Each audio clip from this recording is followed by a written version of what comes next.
Hi friends, இந்த வீடியோவில் என்ன பார்க்க போகிறோம் அப்படின்னா ஆண்டாள் அவங்களுடைய ஸ்டோரி தான் பார்க்க போகிறோம். ஃபஸ்ட்டு அவங்களுடைய கதை என்னங்கிறத பார்த்துட்டு அதுக்கு பிறகு தேவிரா புக்கில் உள்ள கண்டென்ட்டை வந்து நம்ம பார்க்கலாம். ஓகேவா? காலம் வந்து 9ஆம் நூற்றாண்டு இருக்கும். ஊர் வந்து ஸ்ரீவில்லிபுத்தூர். அங்கே வந்து விஷ்ணு சித்தர்னு ஒருத்தர் இருக்கிறாரு. விஷ்ணு சித்தர்னா யாருன்னா பெரியாழ்வார் தான். அவர் வந்து என்ன பண்ணுறாரு அப்படின்னா அரங்கநாதர் கோயிலுக்கு வந்து மாலை கட்டி கொடுத்துக்கிட்டு இருக்கிறாரு. இவர் அந்த மாதிரி வந்து கோயிலுக்கு வந்து அந்த மாலை கட்டுறதுக்கு பூ பறிக்கிறதுக்கு வந்து காட்டுக்குள்ளே போகிறாரு. அந்த மாதிரி காட்டுக்குள்ளே போகும்போது துளசி வனத்துக்கிட்ட ஒரு குழந்தை படுத்திருக்கு. அந்த குழந்தைக்கு வந்து தாய் யாரும் இருக்காங்களா அப்படின்னு சொல்லிட்டு சுற்றி பார்க்குறாரு. ஒருத்தருமே இல்லை. சரி, ஓகே, இந்த குழந்தைய நம்மளே எடுத்துக்கொண்டு போய் வளர்க்கலாம் அப்படின்னு சொல்லிட்டு அந்த குழந்தைய தூக்கிக்கிட்டு வீட்டுக்கு வர்றாரு. அந்த குழந்தைக்கு என்ன பேர் வைக்கிறாருன்னா கோதை அப்படிங்கிற பேர் சுட்டுறாரு. அப்புறம் வந்து அந்த குழந்தைய வந்து அவருக்கு தெரிந்த இலக்கியங்கள்லாம் சொல்லி கொடுத்து வளர்க்குறாரு. அப்புறம் வந்து கண்ணனுடைய கதைகளை வந்து சொல்கிறாரு. கண்ணனுடைய கதைகளை அடிக்கடி அந்த குழந்தைகிட்ட சொல்லவும் அந்த குழந்தை என்ன பண்ணுதுன்னா கண்ணன் மேலே ஒரு ஈர்ப்பு வந்துடுது. அதுக்கு கண்ணன் மேலே உள்ள ஈர்ப்பில் அவர் வந்து அந்த கோயிலுக்கு கட்டி வைக்கிற மாலையை என்ன பண்ணுது அப்படின்னா அவருக்கு தெரியாமல் அதுவே வந்து சூடி சூடி பார்த்துட்டு தெரியாமல் வச்சிருது. அவர் அந்த மாலையை எடுத்துக்கொண்டு போய் தான் வந்து கோயிலுக்கு கொடுத்துட்டு வர்றாரு. இது ஒரு நாள் வந்து அவர் வந்து கண்டுபிடிச்சிடுறாரு. அந்த மாலையை எடுத்து போட்டிருக்கத அது கண்டுபிடிச்சிட்டு பேசுகிறாரு, அதை எடுத்து போடக்கூடாது அப்படின்னு சொல்லிட்டு அவர் இதுக்காக வந்து புது மாலை கட்டி கொண்டு போய் கொடுக்குறாரு. அன்னைக்கு நைட்டே வந்து அவருக்கு கனவுல வந்து அந்த கடவுள் என்ன சொல்லுது அப்படின்னா கோதை கழுத்தில் போட்டு வரக்கூடிய மாலை தான் எனக்கு வேணும் அப்படின்னு சொல்லிட்டு கோதை அணிந்த மாலை தான் எனக்கு வேணும் அப்படின்னு சொல்லி அவர் கனவுல வருது. சரின்ட்டு அவர் அதுக்கு சம்மதிச்சு கோதை கழுத்தில் அணிந்தது பிறகு சூடி கொடுத்தது பிறகு தான் அந்த மாலையை கொண்டு போகிறாரு கோயிலுக்கு. அதனால தான் அதுக்கு பேர் வந்து சூடி கொடுத்த சுடற்கொடி அப்படிங்கிற பேர் வந்தது. ஆண்டவனையே வந்து ஆண்டதால் அதுக்கு வந்து ஆண்டாளுங்கிற பேரும் வந்ததாக சொல்கிறாங்க. இந்த வயசில் வந்து அவருக்கு வந்து கண்ணனை அடைஞ்சே ஆகணும் அப்படிங்கிற எண்ணம் வந்துடுது. அந்த எண்ணத்திலே வந்து அவர் வந்து திருப்பாவைங்கிற நூலை இயற்றாரு. அதில் பார்த்தீங்கன்னா 30 பாடல்கள் ஃபுல்லாகவே வந்து கண்ணனை வந்து அடையணும், தன்னை ஆயர்பாடியில் வாழும் வந்து கோபிகையாக நினைத்துக்கிட்டு அந்த பாடல்கள் எல்லாம் பாடுறாரு. அந்த திருப்பாவைக்கு வந்து அவர் என்னென்னா சங்கத்தமிழ் மாலை 30ங்கிற பெயரையும் வைக்கிறார். ஆண்டாளுடைய இடது கையில் பார்த்தீங்க அப்படின்னா கிளி இருக்கும். பெரியாழ்வார் என்ன பண்ணுறாரு அப்படின்னா ஆண்டாளுக்கு வந்து திருமணம் செய்யலாம்னு யோசிக்கிறாரு. அப்படி யோசிக்கும் போது ஆண்டாள் வந்து திருமணம் வேண்டான்னு மறுக்கிறாங்க. ஏன்னு கேட்கும்போது திருவரங்கம், அதாவது ஸ்ரீரங்கத்தில் உள்ள பெருமாளுடைய திருவடியை அடைதலே தன்னுடைய லட்சியம் அப்படின்னு சொல்கிறாங்க. இவர் வந்து என்ன பண்ணுறதுன்னு தெரியாமல் யோசிக்கிறாரு. யோசிக்கும்போது அன்னைக்கு இரவு வந்து அவருக்கு வந்து கனவுல வருது. என்ன சொல்லுது அப்படின்னா இது கோதையை வந்து அழைச்சிட்டு வாங்க திருவரங்கத்துக்கு அப்படிங்கிற மாதிரி வந்து கனவு வருது. சரிண்டு கோதையை வந்து அழைச்சிட்டு போகிறாரு. இந்த கேப்புக்குள்ளே அவங்க வந்து நாச்சியார் திருமொழி அப்படிங்கிற வந்து 100 நூல் வந்து இயற்றுறாங்க.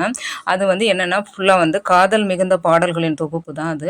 அதில் பார்த்தீங்க அப்படின்னா 143 பாடல்கள் வந்து அதில் வந்து பாடியிருக்கிறாரு. 143ங்கிறது என்னங்கிறது உங்களுக்கே வந்து புரியும். அப்போ அதில் வந்து வாரணமாயிரங்கிற பாடல் தொகுப்பு வந்து மிகவும் வந்து புகழ்பெற்றது.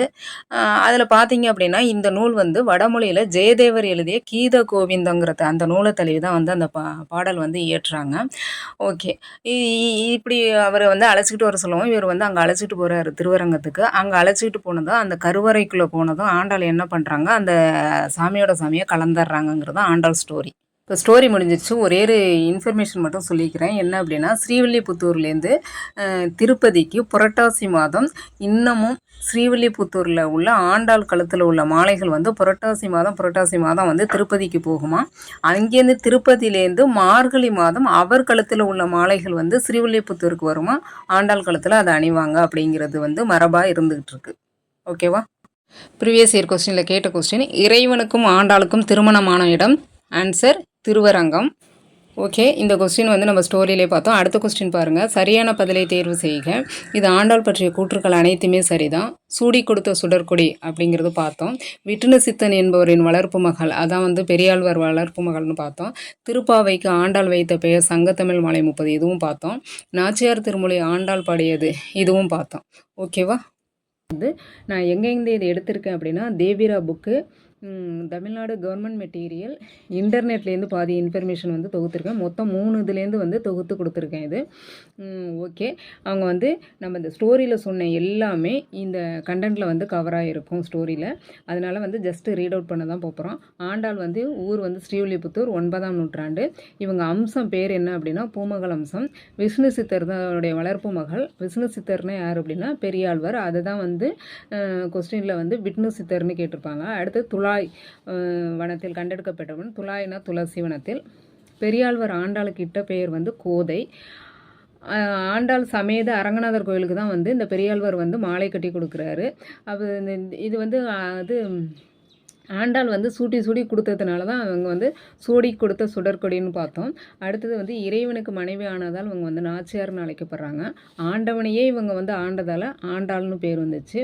இறைவனுக்கும் ஆண்டாளுக்கும் எங்கே திருமணம் நடந்துச்சு? இது ப்ரீவியஸ் இயர் கொஸ்டின் திருவரங்கத்தில். அதான் நம்ம ஸ்ரீரங்கம்னு பார்த்தோம். அடுத்து பாடிய நூல்கள் 2. அதில் முதல் பாடல் வந்து திருப்பாவை, 2ஆம் பாடல் வந்து நாச்சியார் திருமொழி. திருப்பாவை பார்த்தீங்க அப்படின்னா 30 பாடல்கள் கொண்டதுன்னு பார்த்தோம். அதுக்கு வந்து ஆண்டாள் இட்ட பெயர் வந்து சங்கத்தமிழ் மாலை 30ன்னு பார்த்தோம். அடுத்து இதை வந்து தன்னை ஆயர்பாடியில் வாழ வந்து கோபிகையாக நினைத்து கொண்டு தான் கண்ணனுடைய திருவடியை அடைவதை லட்சியமாக நினச்சிக்கிட்டு தான் இதை பாடுறாங்க.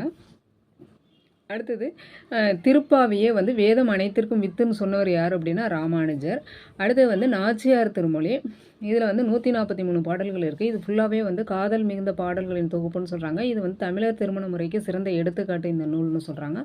அதில் வந்து வாரணமாயிரங்கிற பாடல் தொகுப்பு வந்து மிகவும் புகழ்பெற்றதான். இந்த நூல் நாச்சியார் திருமொழி வந்து வடமொழியில் ஜெயதேவரின் கீத கோவிந்தம்ங்கிற நூலினை வந்து ஒத்து இருக்கும் அப்படின்னு சொல்கிறாங்க. அதை வந்து பேஸ் பண்ணி எழுதப்பட்டதுன்னு சொல்கிறாங்க. அடுத்தது வந்து திருப்பாவை நாட்டில் வந்து அனைத்து வைணவ தலங்களிலும் வந்து இது ஓதப்பட்டு வருகிறதா என்றும். எது நாச்சியார் திருமொழியும் சரி திருப்பாவையும் சரி ரெண்டுமே வந்து திருப்பாவை நாட்டில் உள்ள அனைத்து வைணவ தலங்களிலும் வந்து ஓதப்பட்டு வருகிறது. அடுத்து பார்த்தீங்க அப்படின்னா கோதை மண்டலி அமைப்பு அப்படின்னு சொல்லிட்டு ஒரு அமைப்பு வந்து 1970 வந்து தொடங்குறாங்க. 82 அந்த அமைப்பு வந்து பதிவு செய்யப்பட்டது. இதனுடைய நோக்கம் என்ன அப்படின்னா ஆண்டாள் பாடல்களை வந்து தொலைநோக்கிலும் வானொலியிலும் வந்து தொலைக்காட்சியிலும் வானொலியிலும் வந்து பரப்புவது தான் வந்து இதனுடைய நோக்கமாக இந்த அமைப்பை வந்து ஆரம்பிச்சிருக்காங்க. ஓகே ஃப்ரெண்ட்ஸ், இந்த வீடியோ பிடிச்சிருக்குன்னு நினைக்கிறேன். பிடிச்சிருந்துச்சுன்னா லைக் பண்ணுங்கள், ஷேர் பண்ணுங்கள், கமெண்ட் பண்ணுங்கள், சப்ஸ்கிரைப் பண்ணிக்கோங்க. ஓகே, நம்மளுடைய சேனலில் வந்து மேத்ஸ் வந்து ஃபைனல் ரிவிஷன் வீடியோ ப்ளேலிஸ்ட்டில் இருக்குது. இது வந்து உங்களுக்கு லாஸ்ட் டைம் ரிவிஷனுக்கு அந்த வீடியோஸ் எல்லாம் யூஸ் ஆகும். வேணுங்கிறவங்க அதை போய் யூஸ் பண்ணிக்கோங்க. ஓகே, நன்றி. நெக்ஸ்ட் வீடியோவில் பார்க்கலாம். நன்றி. தேங்க்யூ.